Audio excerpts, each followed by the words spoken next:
So let's talk about Suzuki now. And there's really only one thing to talk about, and that's Ken Roczen. Look at the graphic we put in the screen. Just one giant Ken Roczen block.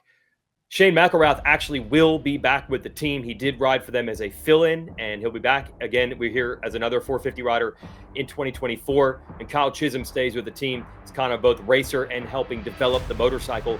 But it's really about Roczen, both single-handedly rebuilding the fortunes of Suzuki and building the fortunes of this Pipes Motorsports Group team, which had never won before.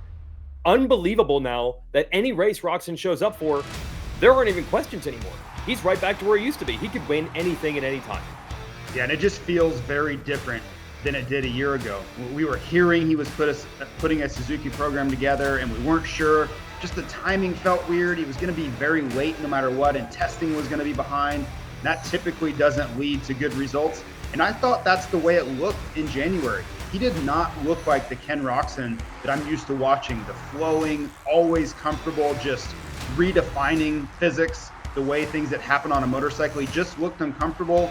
And I think that was a progression throughout the season. He really started to find his stride, wins that race in Indianapolis. That was one of the feel-good moments of the year. And then he takes Jet Lawrence to the ropes in the SuperMotocross World Championship. Of course, Chase Sexton was a part of that, but Kenny going in, I don't think anybody was expecting him to really be the guy to maybe take this away from Jet Lawrence, and he was. So everything around this program for Ken Roczen, for that team, and for Suzuki feels different in a positive way. And going into Anaheim, where I thought there was no way, no chance Ken Roczen could win the opener, I don't feel that way now. If you told me that we were going to leave January and Ken Roczen was a player with a race win already, I would say absolutely. He has been that guy for quite a while now. On to Team GASGAS Fun.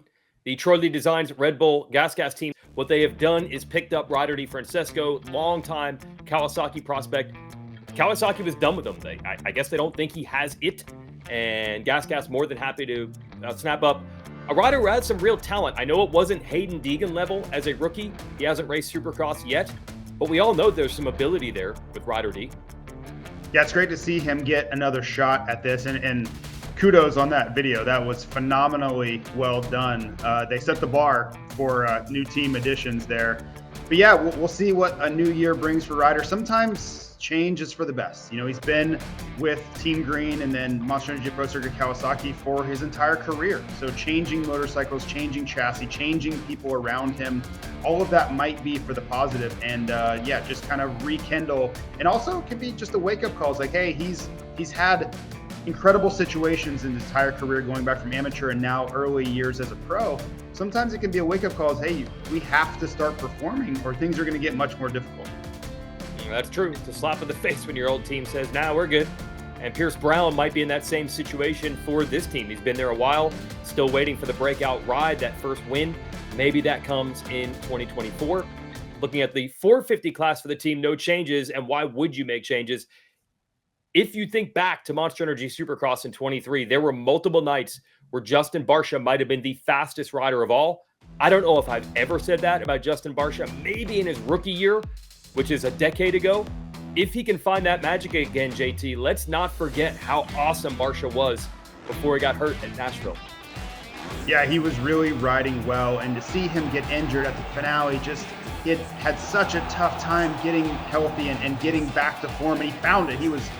Looked like he wanted to try to go win that individual moto there, and it just didn't come together. He re-injures his collarbone right before he sets to go on a trip and do things with the family. So it's not the ideal setup going into the offseason. I think he has enough time to get back to full strength going into Anaheim, but he just feels like the right fit for this team. So it's kind of a no-brainer to see him end up there. He's had so much success with them. But yeah, just that's the one thing. If you're not in championship contention going into the finale, is just stay healthy. And unfortunately, that was not the case for Justin Barcia. Now, one other piece of this team, Barcia signed a new deal. He is back for the next 2 years, but this Jorge Prado rumor won't go away. Prado is the new MXGP world champion in motocross in Europe, but he spent the winter here riding Supercross for a few weeks, and he is a GASGAS rider, and he keeps teasing how much he'd like to race Supercross somewhere down the road. It won't go away.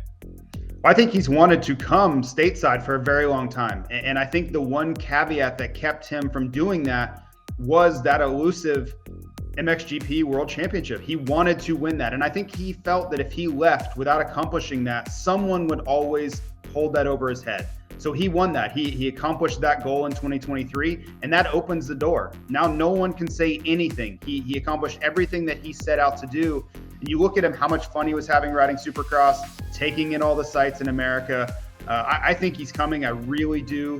The only way I think it wouldn't happen is if the Austria group, you know, the people behind the scenes, Pit Buyer or someone says, no, we need to keep you because we don't know how long Jeffrey Hurlings is going to be around. Maybe we need to keep you for the long term in that particular championship. But I think deep down, Prado wants to make. Hi, folks. Lee Diffie from NBC Sports here. If you truly enjoyed what you just watched, you can get more news, interviews, and highlights by subscribing to the Motorsports on NBC YouTube page. You can get it all, so go for it.